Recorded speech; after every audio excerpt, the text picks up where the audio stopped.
다음은 박병래 보안부의 의장님의 인사말이 있겠습니다.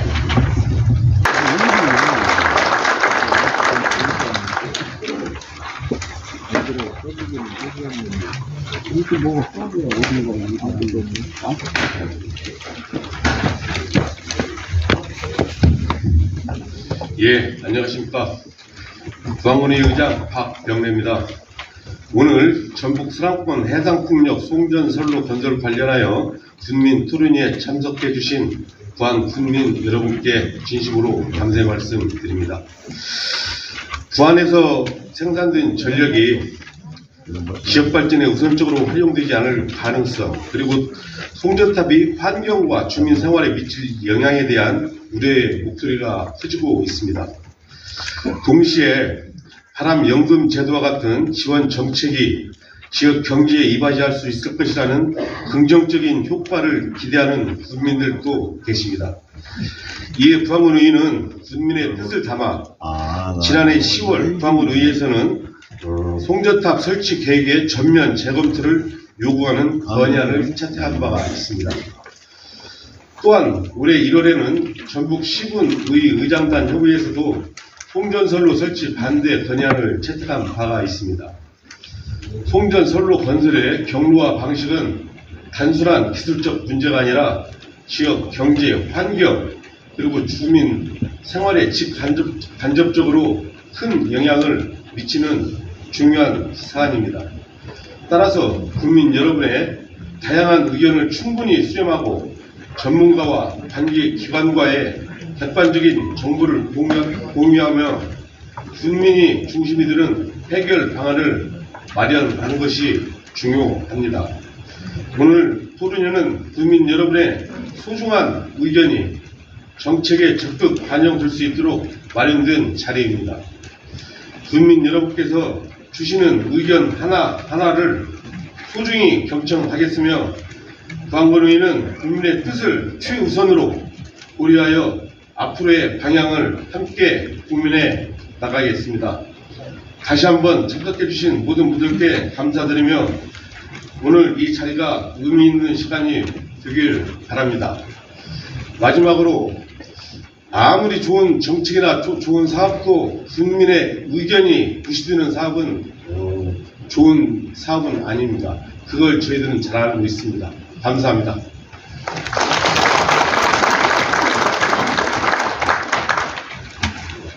다음은 정화영 부안군 구군수님의 인사말이 있겠습니다.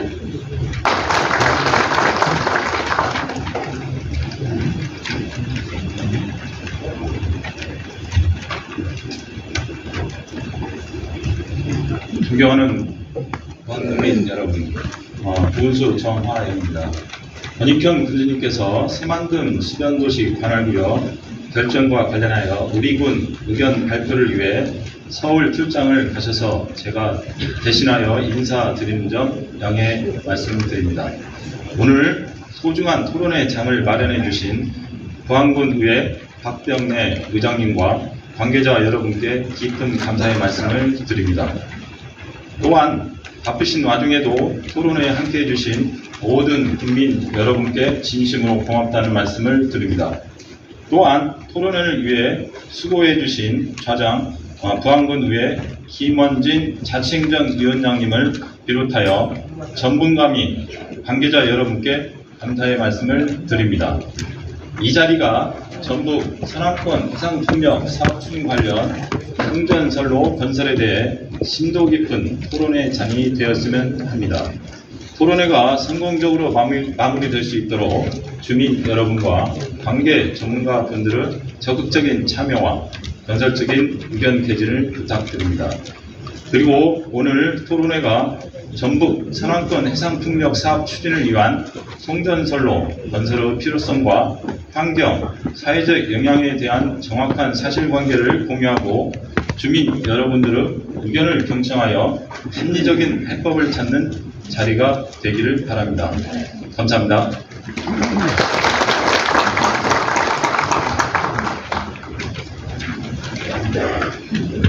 다음은 오늘 토론회의 원활한 진행과 이해를 돕기 위해 준비된 현황 보도 시간입니다.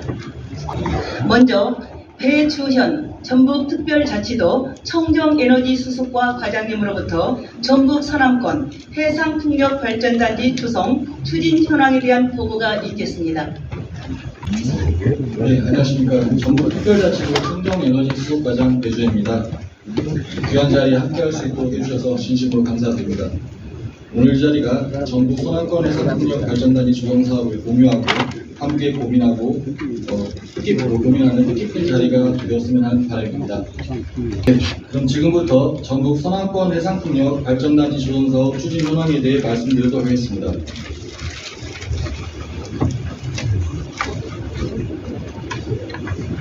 네, 먼저 목차입니다. 정부 정책 방향, 신재생 에너지 현황, 서남권 해상풍력단지 조성, 그리고 마지막으로 근무계획 순으로 말씀드리겠습니다. 재생에너지 분야 정부 정책 방향입니다. 에너지 현안의 차질 없는 완수를 위해 2025년 정부는 원전, 재생에너지, 수소 등 무탄소 에너지 확산 등 지속 가능한 에너지 시스템 구축을 해 나갈 계획입니다. 우리 전북특별자치도에서도 이 같은 정부의 정책적 방향에 맞추어 재생에너지 확대 등 보다 적극적으로 에너지 정책을 펼쳐 나가도록 하겠습니다.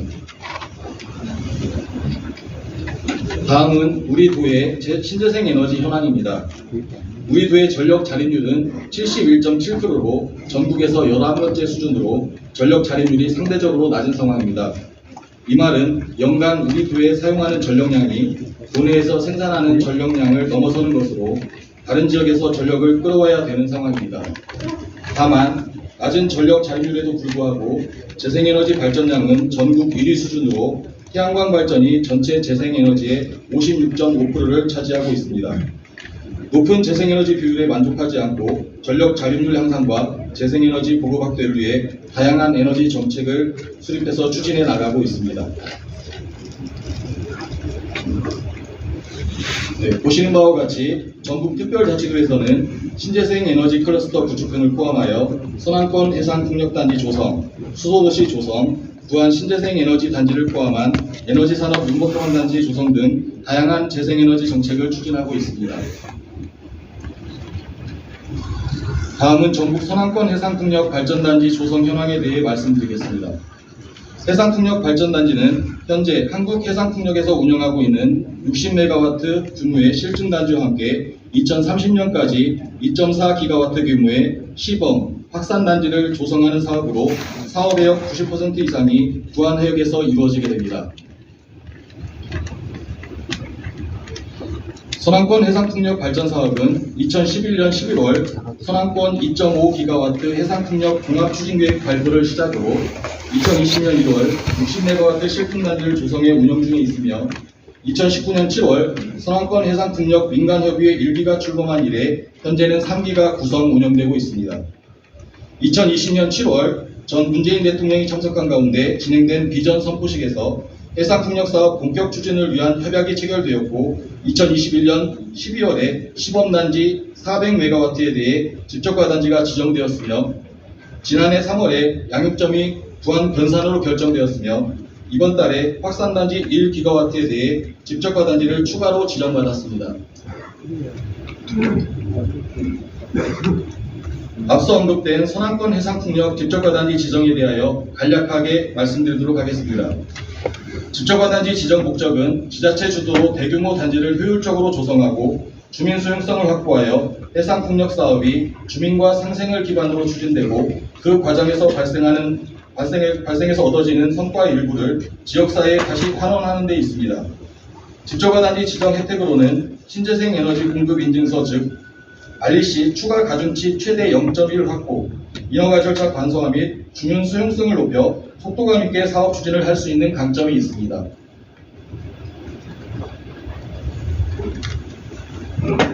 다음은 공동 접속 설비 양육점 결정 추진 경과에 대하여 보고드리겠습니다.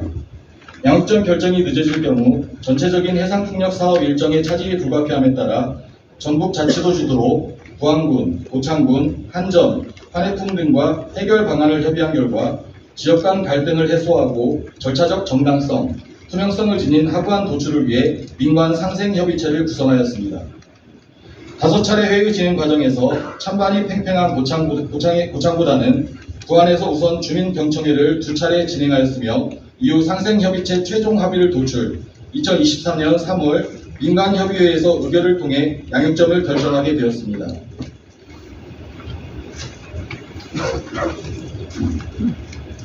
다음은 해상풍력 관련 제도별 지원 현황입니다. 지원은 발전소 건설과 송전선로 건설로 나뉘는데 송전선로 건설에 따른 지원은 한전에서 설명드리는 걸로 가름하고 발전소 건설에 따른 지원에 대해 설명드리겠습니다. 발전소 건설에 따른 지원으로는 기본 지원과 특별 지원이 있습니다. 기본 지원은 발전기가 설치되는 주변 지역에 20년간 지원이 되는 것이고, 특별 지원은 발전기 설치 주변 지역이 속한 지자체에 발전소가 건설되는 기간 중에 1회 지원되는 것입니다. REC에 따른 지원 제도로는 앞서 설명드렸듯 지자체가 주도하여 사업을 추진하여 집적과 단지가 지정되면 REC 추가 가중치 최대 0.1에 해당하는 연간 299억 원을 20년간 사업을 주관하는 전북특별자치도로 지급이 됩니다. 이 금액을 전북자치도 내 지역 현안 사업 추진 등에 사용하게 되는데 사업 해역이 속한 지자체에 더 많은 지원이 갈 수 있게 됩니다. 다음은 주민이 사업비의 일정 부분을 참여하게 되면 받게 되는 주민 참여 REC 추가 가중치 부분으로 연간 960여억 원, 즉 20년간 1조 9천여억 원입니다. 주민 참여제도에 있어서 더 설명드리도록 하고, 상기 지원 예상액은 발전 단지별 규모, REC 거래 단가, REC 추가 가중치, 발전량 등에 따라 변동이 가능함을 말씀드립니다. 주민 참여제도는 재생에너지 발전 사업에 지역 주민이 사업비의 일정 비율 이상 참여할 경우 REC 추가 가중치를 부여하고 그 수익금을 참여한 주민에게 공유하는 제도입니다. 피해 어민, 인접 주민, 일반 주민이 참여할 수 있으며 투자 한도는 세대당 최대 2인이 참여했을 경우 세대당 2천에서 8천만 원이 됩니다.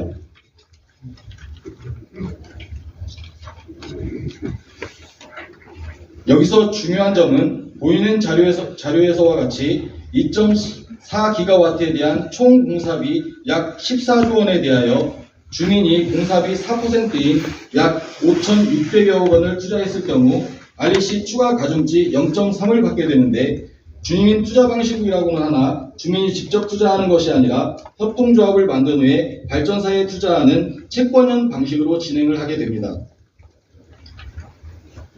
국민 토론회입니다. 적당히 하시고. 네. 알겠습니다. 지금 이 자료 안 보고 과장님 설명해 보세요. 아, PT 자료 안 보고요? 이 자료도 없이. 네, 알겠습니다. 왜냐면 아니 그 자료도 없이 듣고 가는 다 잃어버려요. 그러다니까. 아니 이 자료 보고 하면서. 아, 죄송합니다. 국민들은 무슨 얘기하고.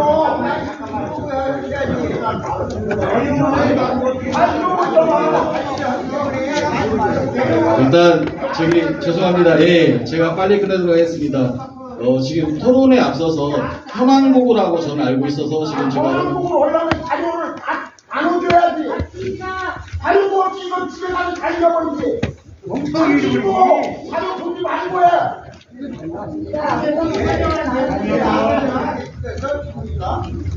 자료 집이라고 자료 보지 말고 얘기를 해봐. 나가셔야지. 아니, 통계를 온다는데. 아니,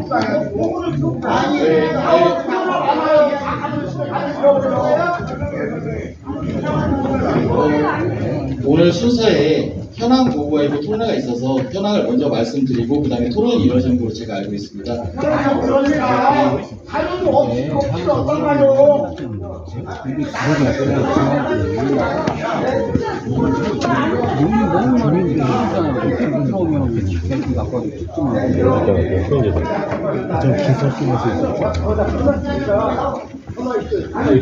주민 참여자 왜 저? 자료도 안 주고 저 보고를 하는 게 어디 있어? 아니 그러니까 주제가 해당 권리랑 관련까지 그만해. 아니면 그냥 투자가 콜로가 하는 거예요.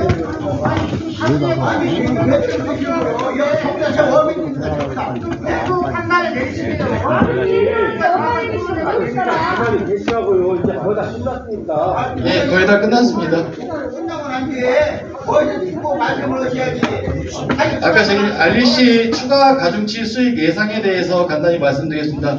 이 기본적으로 계산되는 것은 연간 발전량하고 REC 가격 추가 가중치 순으로 되는데 저희가 연간 계산하면 960억 정도가 나오게 되어 있습니다. 그래서 연간 발전량 계산하는 것은 저희가 풍력 발전이 100% 효율이 있지 않기 때문에 28% 효율을 계산해서 한 것이기 때문에요. 그리고 REC 가격도 지금 54,000원 정도로 계산을 한 겁니다.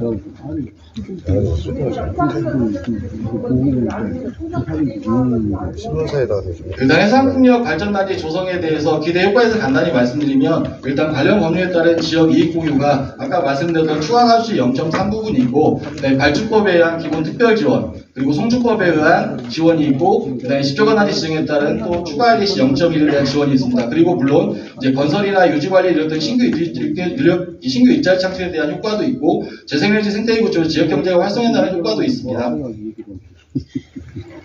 예, 앞으로 지금 도에서는 지금 확산단지 1, 지금 1기가와트에 대해서 공공부문을 추진해 나갈 계획이고 확산단지 2 부분에 대해서 저희가 이번 상반기 말부터 집정해서 추가 지정을 진행할 계획이며 그 다음에 올해 하반기부터는 확산단지 2에 대한 민관 공모도 추진할 예정입니다. 그리고 조속하게 서남권 해상풍력 발전사업자 발전사업 모집을 통해서 협의체 구성을 통해서 계속 추진해 나가도록 하겠습니다.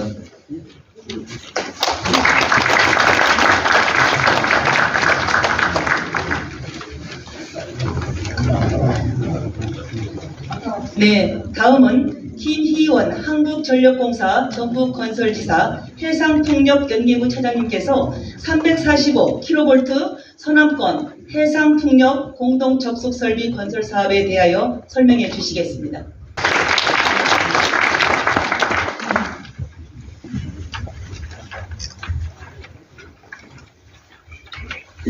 네, 좀 빨리 하겠습니다. 네, 저는 한전 전북건설지사에서 송전선로 건설 업무를 담당하고 있는 김기원 차장이라고 합니다. 다시 한번 인사드리겠습니다. 네, 이거 인사말은 생략하고 바로 넘어가겠습니다. 네. 만약에 결정해 주십시오. 주민들이 어민이 아니야. 네, 네, 감사합니다. 네, 발표는 사업 개요, 그 다음에 사업 추진 경과, 그 다음에 보상 및 지원 제도를 짧게 말씀드리겠습니다. 먼저 사업 개요입니다. 네, 본 사업은 부안군 및 고창군 해상에서 생산된 신재생 에너지를 한전 변전소에 연결하기 위한 공동 접속 설비, 즉 송전선로 건설 사업으로 공동 접속되는 부분부터 전국 내 변전소까지 대략 40km 구간이며 2029년 12월 준공을 목표로 추진하고 있습니다. 저희가 추진하고 있는 송전선로 건설 사업, 즉 공동 접속 설비는 왜 필요하냐 궁금해 하시는 분도 계실 텐데요. 좌측의 그림과 같이 원래는 각 발전사별로 개별적으로 한전의 변전소에 연결을 해야 합니다. 그러나 이렇게 하게 되면 다수의 송전선로가 건설되어 합리적인 방법이 아니기에 오른쪽 그림과 같이 여러 해상선로를 양육점에 모아 하나의 통합된 송전선로로 한전의 변전소에 연결하는 게 합리적입니다. 이런 이유로 추진하고 있으며 이렇게 함으로써 국토의 난개발을 예방하고 주민들의 피해를 최소화할 수 있습니다. 그럼 송전선로는 어떻게 건설되나 또 다른 의문이 생기실 텐데요. 사업 대상 지역은 무한정 범위로 할 수가 없기에 일정 범위로 한정하고 있습니다. 그러면서 보시는 것처럼 방법은 시점과 종점을 연결한 직선을 가로선으로 하고 그 중심에 가로선 길이의 3분의 2 길이만큼 세로선으로 한 타원형을 사업 대상 지역으로 하고 있습니다. 이후 입지선정위원회를 구성하여 여러 차례 회의와 협의를 통해 범위를 좁혀가며 최종 노선을 결정하게 됩니다. 다음은 사업 추진 경과입니다.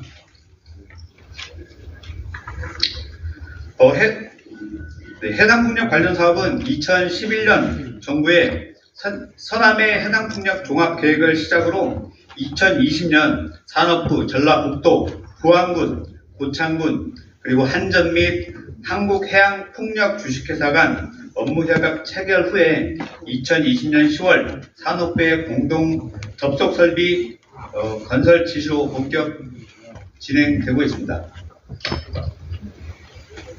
송전선로 건설 사업의 전체적인 업무 절차는 정부의 전력수급 기본계획이 발표되면 한전에서 설비 계획을 수립하고 입지 선정 및 사업 시행 계획을 수립한 이후 사업 승인을 받고 부지 매수를 시작으로 본격적인 시공에 들어갑니다.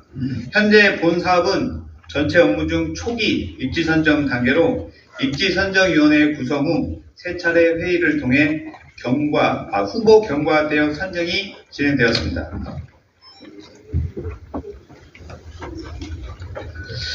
앞서 전체 건설 업무 중 초기 입지 선정 단계라고 말씀을 드렸는데요.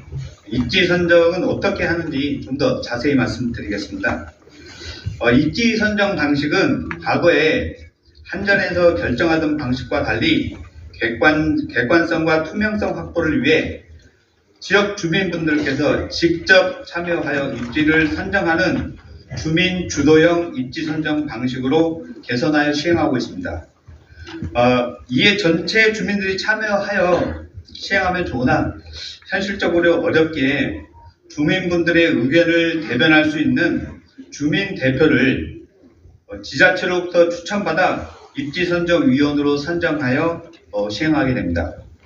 이번 사업에서도 동일 방식으로 입지선정위원회를 구성하였는데 주민대표 27명과 지자체 공무원 4명, 교수 및 언론계 등 전문가 3명, 그리고 한전 1명으로 총 35명의 입지선정위를 구성하여 추진하고 있습니다.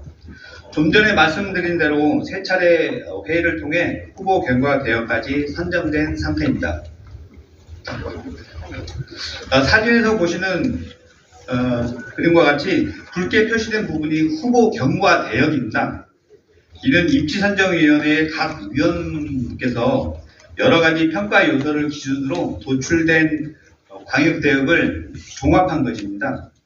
최종 경과대역을 결정하기 전에 지난해 10월부터 최근까지 읍, 면, 동 단위로 그동안 추진된 협의 내용 및 결과 등을 공유하고 알려드리기 위해 설명회를 시행하였습니다. 조만간 제4차 입지선정위회를 개최하여 최적 경과대역을 결정하고 결정된 경과 대역 내 각 마을별로 찾아뵙고 다시 사업에 대한 설명과 의견을 수렴할 계획입니다. 이후 지자체로부터 결정된 경과대역의 주민 대표를 다시 추천받아 입지선정위회를 재구성하고 여러 차례 회의 및 협의를 통해 후보 노선을 선정하고 최종 경과 노선을 결정하는 입지선정 절차를 진행할 예정입니다. 네, 마지막으로 보상 및 지원 제도에 대해 말씀드리겠습니다.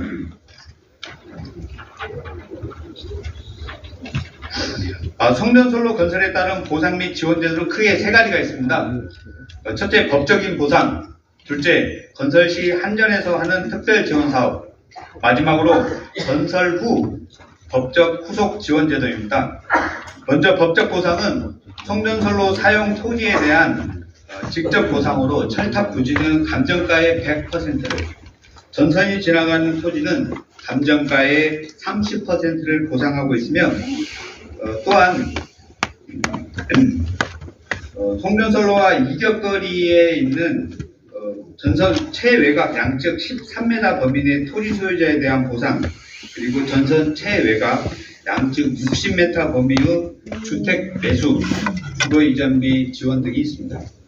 다음으로 건설 시 송전선로와 일정 거리에 있는 마을에는 여러 가지 환경적 또는 공사 시 영향 등을 반영하여 주민복지사업 또는 소득 증대 사업을 할 수 있는 특별 지원 제도가 있습니다. 이와 별개로 공사 시 작업장 또는 진로 사용에 포함된 토지의 소유자에게는 토지 보상법에 따라 보상이 이루어지게 됩니다. 마지막으로 송변전 설비 주변 지역 보상 및 지원 사업에 관한 법률에 의거 송전선로 양측 최외곽 전선에서 700m 범위 내에 있는 마을은 설비 존치 시까지 마을별 공동 지원 사업 및 전기요금 보조 등을 지원하고 있습니다.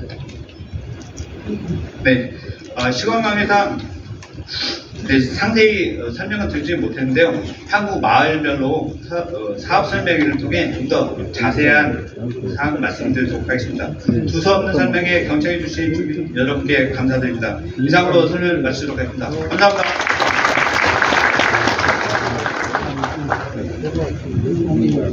다음은 주제 발표 시간입니다. 먼저 재생에너지 초고압 송전선로 사업의 문제와 수요 분산 전략에 대하여 이정현 전북 환경운동연합 공동대표님의 발표가 있겠습니다.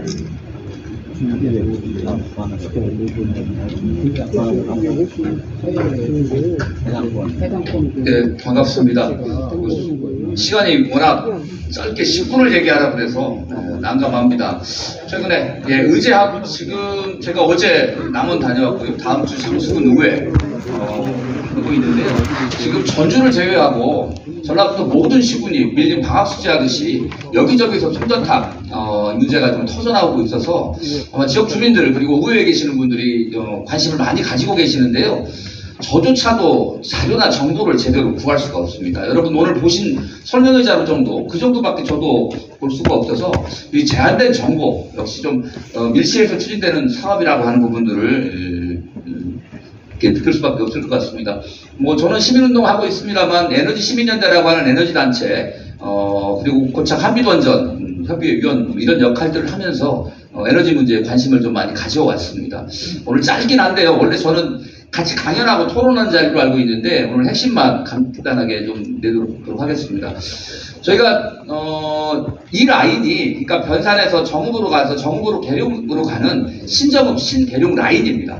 그 라인으로 전기가 가는 거죠. 그러니까 나머지 분들은 지금 여기는 오늘 뭐 발전소에 대한 지역 지원이나 이런 게 있는데 이 송전탑이 지나가는 분들은요. 아까 송주법 선 밑에 있는 땅값의 일부 30% 보상과 철탑이 세워지는 보상 외에는 없습니다. 그래서 경과지 주민들은 발전소가 있는 곳은 여러 가지 지원법이 있고 그 다음에 이 전기가 가서 쓰여지고 있는 곳들은 또 일자리가 생기고 기대 요구가 있는데 도대체 철탑이 지나가는 우리는 뭐냐라고 하는 문제의식을 가지고 있는데요. 오늘 주민주도형 입지선정위원회 이 신정읍 신계룡이 첫 번째 사례입니다. 근데 정말 우리가 주민들이 주도를 했는가 라는 측면에서 보면 아니라는 겁니다. 저희가 7월 10 아마 이날이 16일 17일 날 처음으로 저희가 정읍 완주분들하고 기자회견을 했는데요. 이 노선이 결정이 난 게 2023년 12월 22일입니다. 그러니까 실제로 정읍 완주 사람들은 최적 경과대행, 그나마 여러분들은 지금 이 경과대행을 가지고 논의를 하고 있잖아요. 누가 어떻게 했는지 지역 주민들은 알지를 못했습니다. 그래서 이제 7월부터 저희가 기자회견을 하고요. 그 다음에 여기의 핵심은 과연 입지선정위원회 주민대표는 누가 뽑았느냐라는 겁니다. 그리고 여기에 파견이 되는 군의원들은 또 어떤 분들이 나갔는지 이런 부분들이고요. 그 다음에 이제 그 지역 간에서 이 서로 밀어내기, 힘겨루기 싸움이 있습니다. 이게 전라북도만 해도 5개 시군을 지나가야 되는 문제들이 있습니다. 그래서 그 다음에 재생에너지 전기는 지역에서 써야지 왜 수도권으로 보면서 왜 경과지역 주민들의 피해를 하냐 이런 얘기입니다. 그래서 저희가 내용을 좀 알아야 되지 않겠습니까? 그래서 9월부터 열심히 공부를 했습니다. 토론회를 열었고요. 정읍 같은 경우는 이미 여러분들처럼 체력 경과 대회 끝나고 2단계가 들어가는 겁니다. 그래서 저희가 2단계부터는 가서 막았습니다. 그리고 2단계부터는 한전이 세 구간으로 나눠가지고 쪼개기로 해가지고 지역들을 다 나눴습니다. 그래서 여기는 1구간을 좀 막았고요. 지금 현재 3구간 충청권만 회의가 진행이 되고 있고요. 전북권 1구간, 2구간은 신정읍, 신계룡 구간 2단계 지금 진행이 안 되고 있습니다. 저희가 뭐 도에서도 또 토론을 또 2차례 토론을 했고요. 그 다음에 요걸 보시면 12월 26일 날 저희가 기자회견했던 내용인데요. 저희가 감사원 권익위 여기에 이제 많이 제소를 하고 그랬는데요.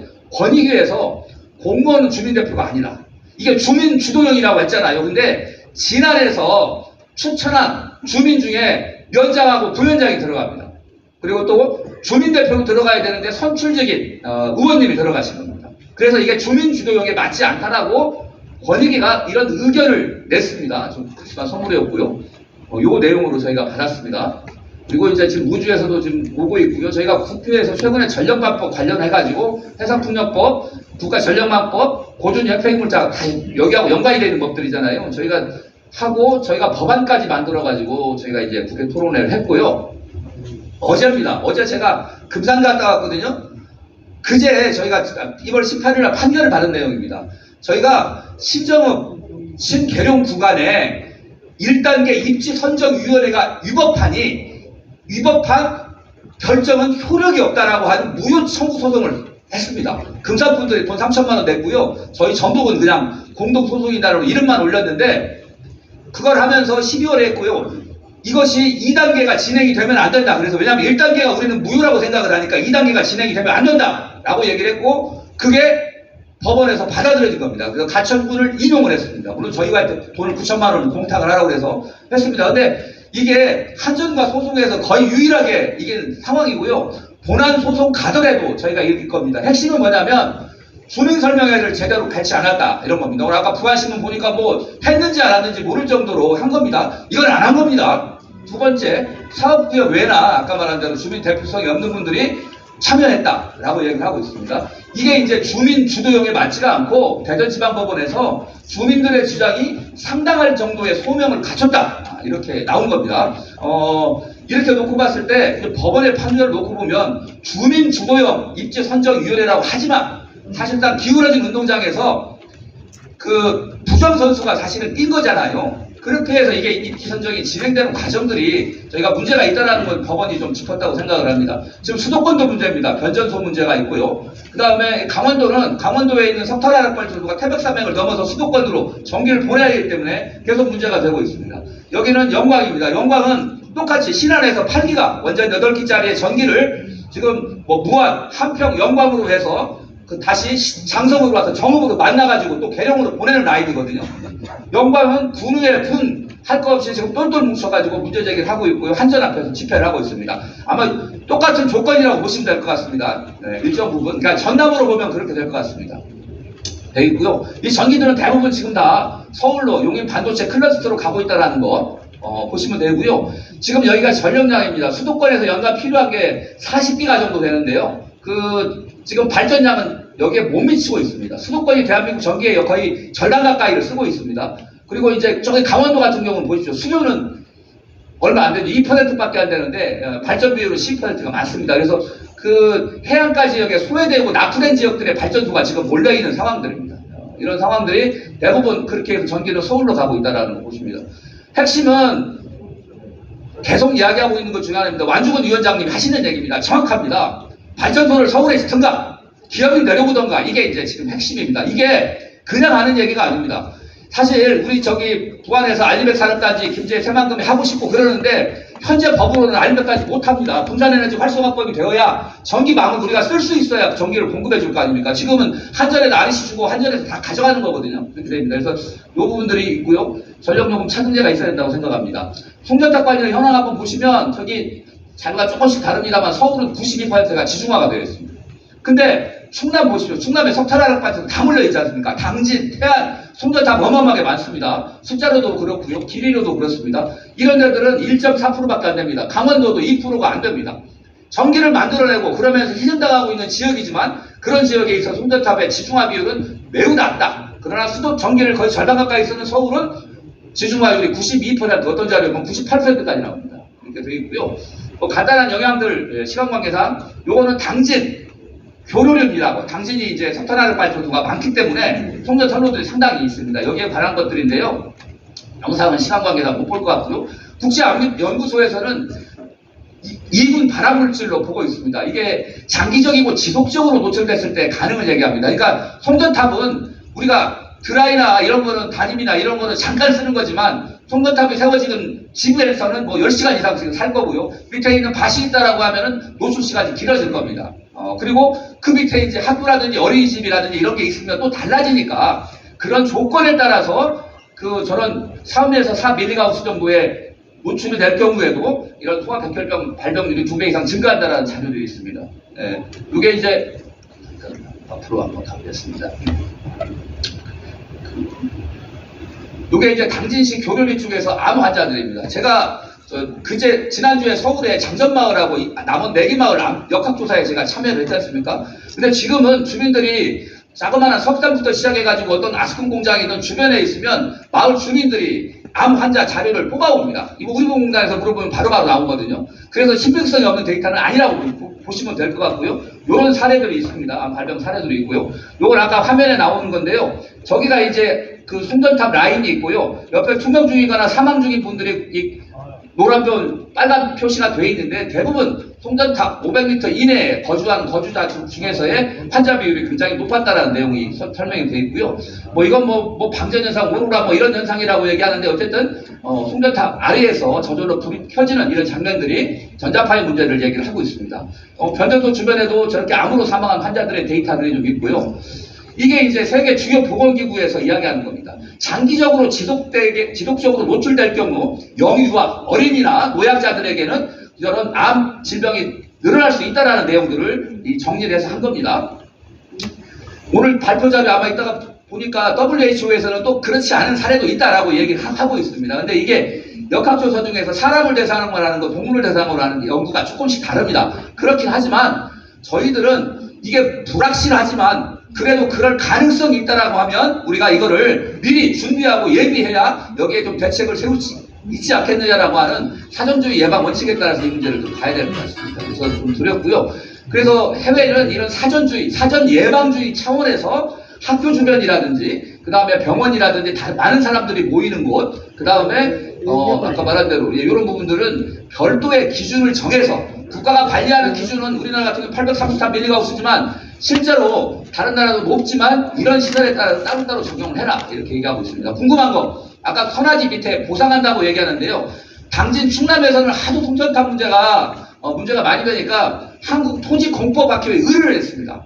송전선로가 지나갔을 경우에 지가 하락 문제가 어떻게 되느냐라고 해서 보고서를 쓴 부분이 하나 있고요. 그 다음에 저기 오른쪽은 뭐냐면 그 본 물건 담보물은 76만 5천 그 송전선로가 지나가는 토지로서 현재 상황으로는 담보대출을 반려합니다. 여기는 농협에 대출 하나 안 끼고 사시는 분 아무도 안 계시는데 실제로 이제 저 대출 문제라든지 이런 문제 어려울 수도 있다라는 겁니다. 그래서 땅값이 많이 떨어지고 있다라는 것들이 있는 거고요. 현재 보시면 765가 제일 큰 겁니다. 제일 초고압인데 여기 같은 경우는 지가가 선화지가 37%가 떨어졌고 여기 지나가는 34만 5천 볼트짜리는 30%가 떨어졌다 이렇게 되어 있고요. 당연히 집값이 가장 많이 떨어져서 47%가 떨어졌다라고 하는 내용이 있고요. 그 다음에 여기 보시면 있습니다. 이거 그냥 넘어가고요. 그 다음에 이 소음 문제가 굉장히 심각하다고 합니다. 이 주민들은 불신 울음소리라고 이야기할 정도로 굉장히 공포스럽고 불쾌하고 하는 이런 소음 문제가 있습니다. 근데 어떻게 결정이 됐는지 이 문제를 좀 잠깐 한번 보겠습니다. 이 부분은 아까 설명이 좀 됐으니까 좀 넘어가고요.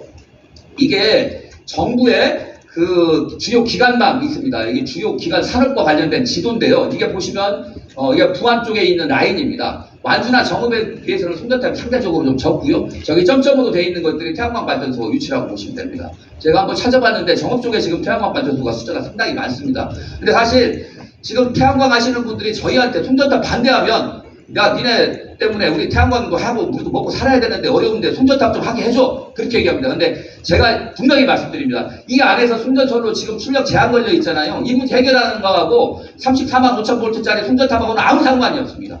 고속도로 생각하시면 돼요. 고속도로 뻥 뚫어놨는데 우리 마을 주민들이 바로 고속도로 이용할 수 있으니까 국도는 우리가 언제든지 접근해서 이용할 수 있지만 ICR는 못 나갑니다. 그렇게 이해하시면 될 것 같습니다. 그래서 이게 이제 있고요. 이 라인이 있습니다.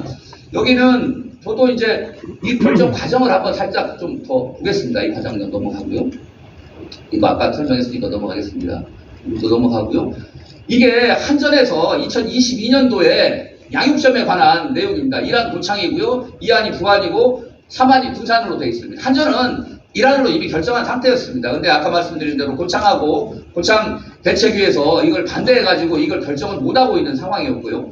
이게 이제 부안으로 넘어가게 됩니다. 여기 보시면 1안이 가장 적합하다라고 요거 나와 있습니다. 이 고창이 적합하고 부안이 불리하고 둔산도 불리하다라고 나와 있는 것들이 되어 있는데 아까 말한 이 그 상생 협의체를 통해서 변산으로 저기 떨어지는 걸로 돼 있고요. 이거를 해상풍력 민관협의체에서 이거를 승인한 겁니다. 그래서 현재 지금 도면상으로 보면 지금 1호 방조제 구간 그 안쪽으로 이쪽으로 공동 접속 설비가 들어갈 것 같습니다. 이렇게 되어 있고요. 이게 이제 그때 당시 보청 보도자료로 되어 있습니다. 지금은 1단계에서 3차까지 아까 회의했다고 아까 말씀을 좀 들으셨고요. 근데 요거 한번 볼까요?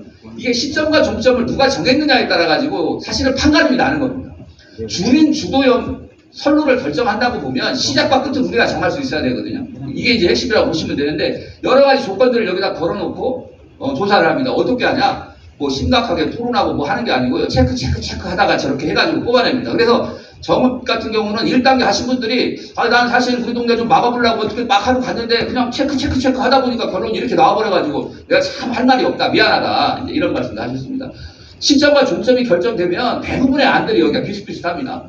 이렇게 돼 있잖아요. 그 겹치게 해가지고 저렇게 나온 거잖아요. 그래서 이미 시점과 종점이 저렇게 정해지고 우리가 시점과 종점에 대해서 의견을 제시하지 못하는 한 결정은 저런 식으로 거의 우리가 모두가 예상할 수 있는 안으로 간다. 이렇게 보시면 이게 이제 신정읍에서 신계령으로 가는 구간인데요. 이게 타원형이지만 우리는 누구나 알고 있습니다. 전주로 지나가지 않을 거라는 걸 알고 있습니다. 그래서 산 쪽으로 이렇게 돌아가는 겁니다. 이게 많이 논의한 게 이겁니다. 체크하고 그렇습니다. 우리가 뭘 대단한 걸 놓고 이게 안 되고 에너지 정책은 어떻게 돼야 되고 이런 거 토론하는 게 아니고요. 이런 식으로 해가지고 토론을 해버립니다. 그렇게 해서 하다 보니까 대부분 아래쪽으로 이렇게 돌아가잖아요. 이렇게 돼서 저쪽 경과대역이 최종적으로 결정이 되는 겁니다. 입지선정위원회 4개월 운영했고 회의 5번 했습니다. 여기에서 보시면 이런 거는요.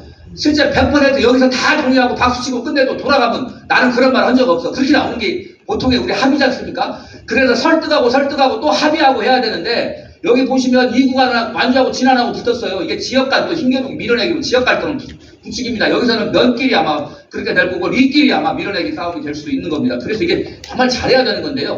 투표를 해서 21대 16으로 가거나 논산하고 금산은 19대 18로 갑니다. 이거는 싸움 붙이는 거예요. 이걸 누가 이걸 동의를 하겠습니까? 이렇게 됩니다. 그래서 최종 경계대가 계속 투표시킵니다. 23대 18. 이런 건 제가 보기에는 최소 이번 우리 저기 계엄에서도 봤잖아요. 재적 인원의 최소 3분의 2 이상은 찬성을 하든지 전원 합의제로 가든지 그렇게 해야 되는 거 아니겠습니까?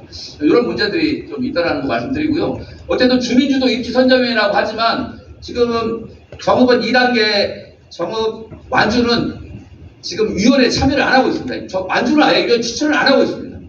이게 왜냐하면 지금 지자체가 권한이 없어요. 오늘 의회에서 자리 만들어줬지만 지자체는 추천 권한 말고는 없거든요.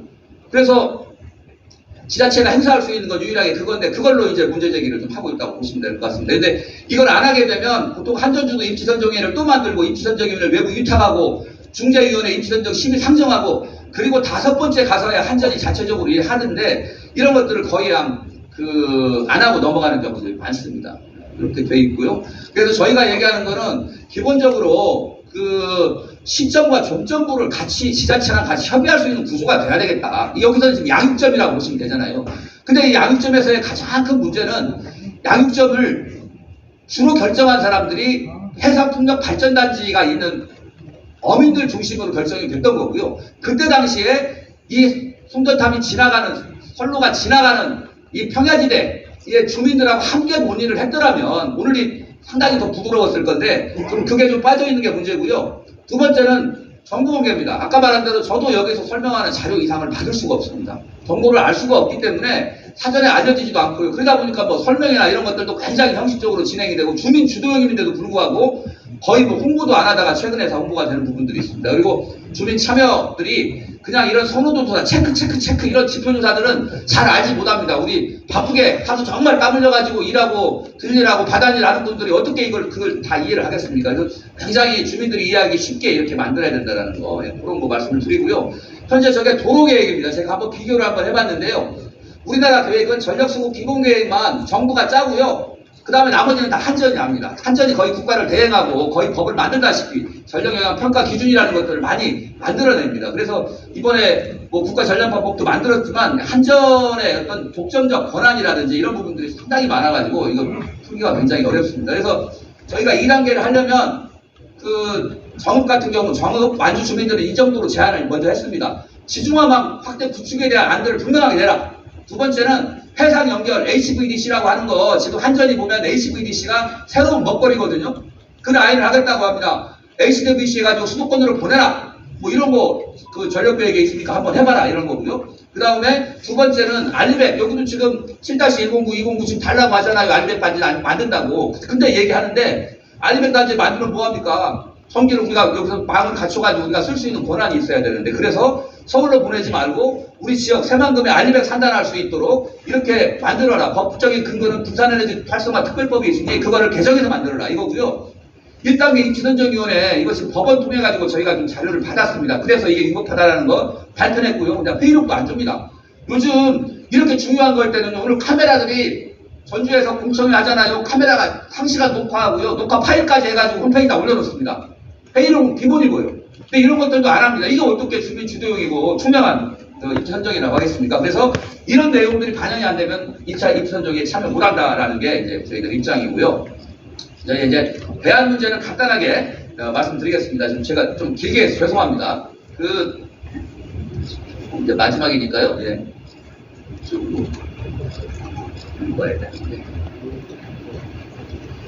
지금 서울로 그 전력이 가는 문제가 있는데요. 지금 서울이 그러니까 대한민국 전기의 절반 정도를 쓰지만 전기가 너무 밀도가 너무 꽉 차 있는 거, 인구 밀도가 있는 것처럼 전력 밀도가 너무 높아가지고 여기에 풍전산업을 아무리 갖다 많이 붙인다 하더라도 이 안에서 정전이라든지 교란이라든지 이런 것들 때문에 수도권에 더 이상 전기가 필요한 시설들이 들어오면 안 된다라는 것들이 전문가들의 의견입니다. 그래서 이제 이 문제가 하나가 있고요. 그 다음에 이제 용인으로 가는 문제들도 지금 그 여러 가지 강원도의 송전탑 문제, 여기 신정읍에서 신계동의 송전탑 문제들이 문제가 되고 있다는 거, 이거 좀 말씀을 좀 드리고요.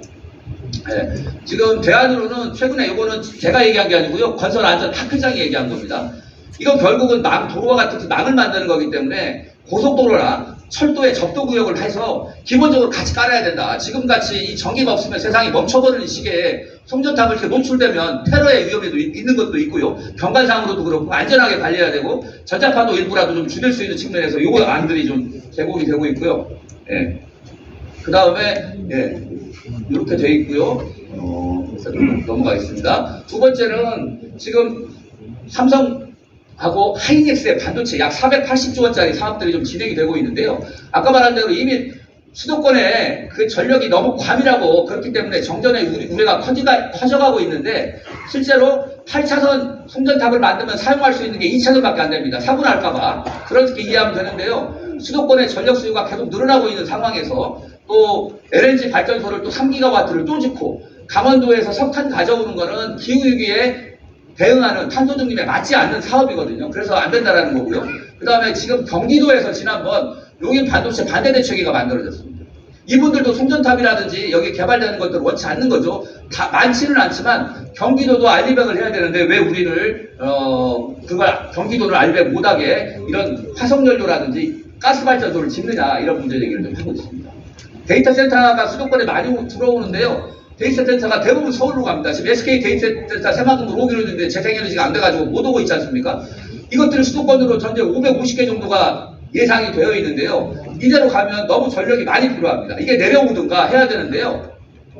최근에 딥시크라고 아마 들어보셨을 겁니다. 딥시크가 오픈형 AI 이렇게 되는데요. 전력 사용량도 10분의 1밖에 안 됩니다. 그래서 보통 300메가와트 정도의 대형 설비가 있어야 데이터 센터 하나를 책임질 수가 있었는데 지금은 1메가와트급으로도 데이터 센터 운영이 가능하다는 부분들이 나와 있습니다. 그래서 이런 것들도 좀 봐서 좀 저희들은 기업들이 좀 내려와야 된다라고 이야기를 좀 하고 있습니다. 그 다음에 이 반도체 물까지 필요하고요. 여기 보시면 이게 대만이에요. 지금 삼성의 가장 큰 경쟁자가 TSMC라고 한 대만이잖아요. 대만은 저렇게 남북으로 길게 반도체 공장이 이렇게 되어 있습니다. 그래서 연구기관들은 서울 수도권에 머문다 하더라도 생산 노동자들 그리고 생산 설비들은 밑에 내려와도 충분하지 않겠냐라고 저희들은 보고 있습니다. 그리고 이제 저희가 전기요금 차등제를 얘기하고 있습니다. 근데 우리는 대한민국 전체가 전기요금이 똑같다라는 거 그건 당연한 거라고 생각하지만 그런 나라 많지 않습니다. 선진국들은 대부분 전기요금이 차등제로 두고 있습니다. 우리가 산지 가서 사면 싸고 신선하고 맛있잖아요. 그런 것처럼 발전소 주변에는 싼 전기요금을 좀 주라는 겁니다. 왜냐하면 발전소 때문에 피해를 많이 받잖아요. 영광 때문에 오매수 피해받죠, 방사능 사고 피해받죠, 땅값 떨어졌죠. 그래서 전기요금을 싸게 주라는 게 부산에너지 활성화 특별법인데 데이터 센터나 이런 반도체 공장이 아래로 내려가게 되면 전기요금을 싸게 주는 거죠. 싼 전기가 필요한 데는 원전옆으로 가거나 석탄화를 발전소 가고 알림에 깨끗한 전기가 필요한 데는 전라북도처럼 재생에너지가 많은 지역으로 와라 이런 겁니다. 스웨덴은 4개수로 나눴는데요. 제일 저 위쪽이 쉽게 말하면 북부 쪽이다 보니까 자원, 풍력이나 수력 에너지는 많은데 사람이 안 살아요. 그렇게 해서 저걸 4개로 나눠가지고 권역별로 차등요금제를 뒀더니 실제로 북쪽에 인구라든지 산업체계가 굉장히 많이 늘어났다라고 되어 있고요. 요금도 변동형 요금제로 이제 바꿔가지고 진행을 하고 있습니다. 그래서 아까 제일 위쪽에 이렇게 우리는 공장이 들어올 수 있는 전기를 많이 가지고 있어. 이런 겁니다. 독일 같은 경우는 큰 기업들은 대부분 자기들이 발전소를 지어서 자기가 전원을 확보를 해야 되거든요. 이런 측면 이렇게 하다 보니까 남부권에 있는 예를 들면 우리 서울 같은 수도권에 있는 데들은 공장이 더 이상 못 들어가는 방식이고요.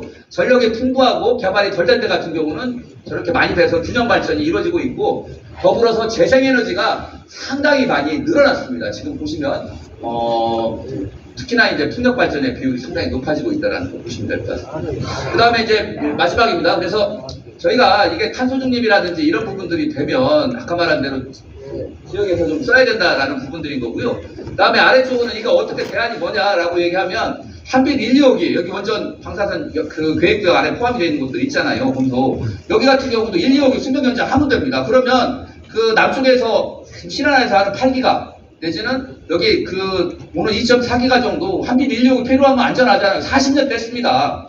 이제 문 닫아도 되는데 10년, 20년 더 쓴다라고 하고 있는데 그거 빼면 될 것 같고요. 세계적으로 석탄 화력 발전소 계속 문을 닫아야 됩니다. 문을 닫으면 거기에 나오는 송전선로 여기 전략이 있지 않습니까? 대부분 서천부터 시작해가지고 서해안 벨트가 다 그 라인입니다. 새만금 방류에 타고 가가지고 그쪽으로 연결하면 얼마든지 가능할 수 있지 않을까 싶습니다.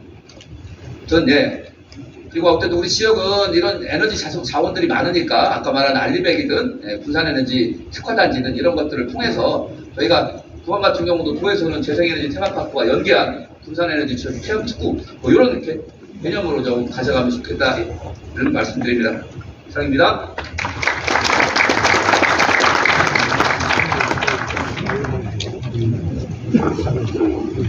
네, 마지막으로 전력설비 전자파 팩트체크에 대하여 고영호 경북대학교 전기공학과 명예교수님이 발표가 있겠습니다.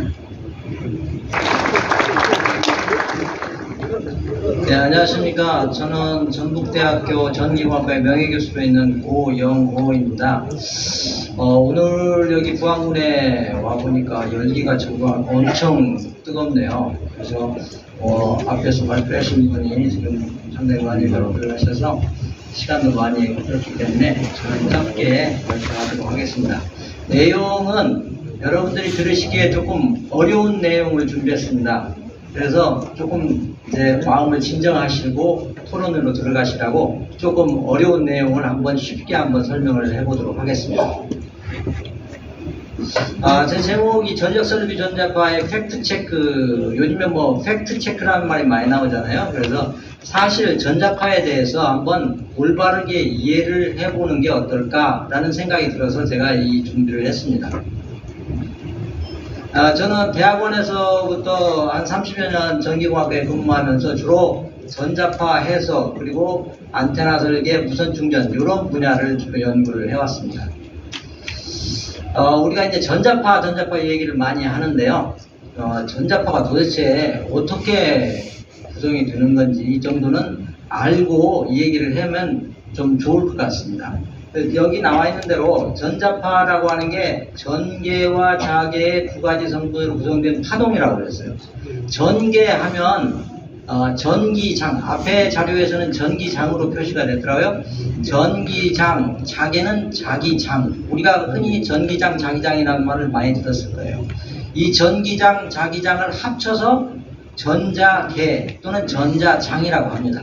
전자파하고는 조금 얘기가 달라요.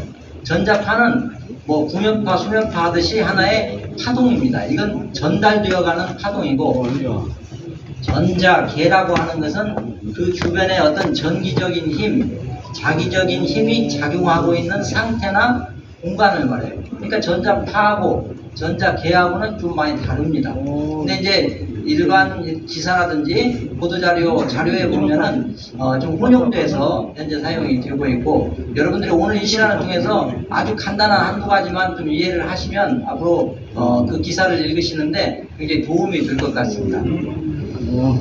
이 전자파는 주파수, 전자파는 계속 진동을 하거든요. 진동을 하는데 1초 동안에 몇 번 진동하느냐에 따라서 이게 주파수가 다 달라집니다.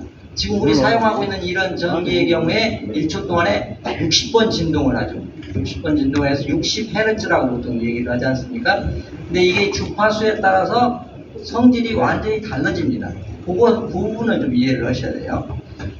그리고 여기 표에서 보면은 지금 왼쪽 부분이 주파수가 낮은 부분, 오른쪽으로 갈수록 주파수가 높은 부분이 되겠습니다. 여러분들이 생각하면 우리 그 가시광선 빛 있죠? 빛도 전자파에 속합니다. 자, 오늘 우리가 알아볼 부분은 바로 어느 부분이냐면 이 왼쪽 부분에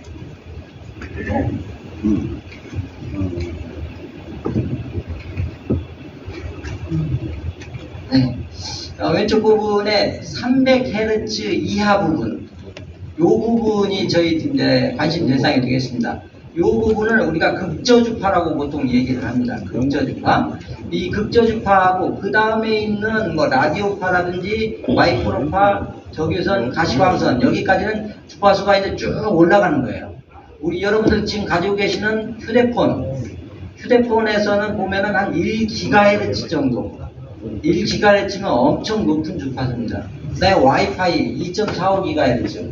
요런 그 대역의 이러기를 보통 전자파라고 얘기를 해요. 전자파인데 특별히 RF 전자파 이렇게 얘기를 하고, 그 다음에 더 높이 올라가면 자외선, 엑스레이, 감마선 이런 부분은 우리가 방사선이라고 얘기해요. 아까 주파수에 따라서 성질이 달라진다고 그랬는데 이런 방사선 같은 경우에는 전리 효과가 있어요. 인체 내부를 통과를 합니다. 우리 사진 찍을 때 통과하죠. 그래서 세포라든지 이런 데를 손상을 시킬 수 있는 그런 성질을 가지고 있는 게 방사선이 되고, 그 중간에 있는 RF 전자파 같은 경우에는 피부는 통과를 하지 못해요. 피부는 통과를 못하고 신체에 열을 발생시킬 수 있어요. 근데 이제 거기에 반해서 우리가 지금 송전선로 주변에서 발생하는 맨 왼쪽에 있는 전자계, 이 전자계의 특성을 한번 간단하게 보면 거리가 멀어질수록 급격하게 감소합니다. 뭐 여기에 공식을 보진 않았지만은 말로 설명하면 거리가 멀어지면 멀어질수록 급격하게 감소를 하고, 그 다음에 자계의 변화로 유도전류라고 하죠. 자계가 그냥 가만히 일정하게 있는 자계가 아니고 자계가 시간적으로 이렇게 변하면, 자계라고 하니까 자기장이죠. 예를 들어서 쉽게 얘기해서 이게 막대자석인데 막대자석을 이 근처에다가 이렇게 가져갔다 떨어졌다 이렇게 하면 자계의 변화가 일어나요. 자계의 변화가 인체에 유도전류를 발생을 시킵니다. 그럼 그 유도전류가 신체에 영향을 미칠 수 있죠. 자, 그런데 이게 중요한 특징 중에 하나가 인체에 축적되지는 않아요. 예를 들어서 환경호르몬이나 이런 것들은 인체에 축적되잖아요. 근데 이건 그 자계의 원인이 없어지면 바로 없어지는 거예요. 없어지면 그런 특징을 가지고 있는 게 바로 이 전자계가 되겠습니다. 그래서 이 전자계는 이 비전리, 전리 효과가 없어요. 그리고 비열적 효과가 있기 때문에 이 RF 전자파하고는 성질이 완전히 다르다는 겁니다. 그걸 여러분들이 좀 이해하시면 좋겠어요. 자, 그래서 이러한 전자파에 대한 이제 인체에 영향이 있으니까 그걸 기준을 정해야 되겠죠. 그래서 어떤 설비를 하는 데 있어서 전자파가 또 발생하는 곳에서 어느 수준 이상으로는 발생하지 못하게 해라 하는 기준이 있습니다.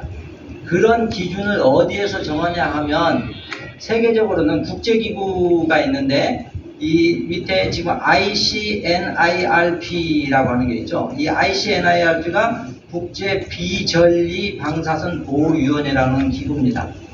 여러분들이 WHO는 다 아시잖아요. WHO에서 이 기구에서 권고하는 가이드라인을 준용하도록 권고를 하고 있습니다. 거기에서 지금 나온 기준안이 1998년도에 했다가 그 다음에 2010년도에 또 개정을 했는데요. 아까 전기장, 이게 전기적인 힘이 작용하는 공간, 눈에 보이지 않아요. 전기나 자계는 전기적인 힘이 작용하는 공간의 세기가 4.17kV/m. 자, 자개 우리가 자료를 보면서 단위를 잘 보셔야 됩니다. 단위. 전개의 단위는 보통 kV/m를 사용합니다. 1m당 몇 kV인가? 이걸 따지는데 4.17이니까 4170V 이하로 되게 건설을 해라. 그런 얘기가 되겠죠. 자개의 경우에는 98년도에는 83.3이었다가 2010년도에 200으로 조금 올렸어요. 자, 여기에서 지금 단위는 여러분들이 주목하셔야 되는데 마이크로 테슬라예요. 마이크로 테슬라. 자개의 단위는 원래 암페어펌이 있던데 자속 밀도를 우리 보통 자개로 취급을 합니다. 그 자속 밀도의 단위가 테슬라나 가우스를 사용해요. 전에는 가우스를 많이 사용했어요. 테슬라나 가우스가 전부 과학자들의 이름입니다. 이름을 따서 지키는데, 그래서 그 단위들은 굉장히 큰 단위예요. 그러니까 뭐 밀리가우스, 마이크로 테슬라 이런 것들을 사용하는데, 마이크로 테슬라라는 것은 1테슬라의 10만 분의 1, 밀리가우스는 1가우스의 1000분의 1 가우스를 말합니다. 근데 요것만 기억하시면 돼요. 오늘 여기 오신 분들 요거 하나는 꼭 기억을 하시고 가시기 바랍니다. 1 마이크로 테슬라가 10 밀리가우스예요.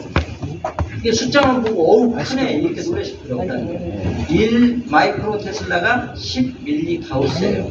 그럼 여기에 지금 자개의 경우에 200 마이크로 테슬라잖아요. 200 마이크로 테슬라 이하로 해라. 그러면 2000 밀리가우스 이하로 해라. 그 말이 되겠습니다.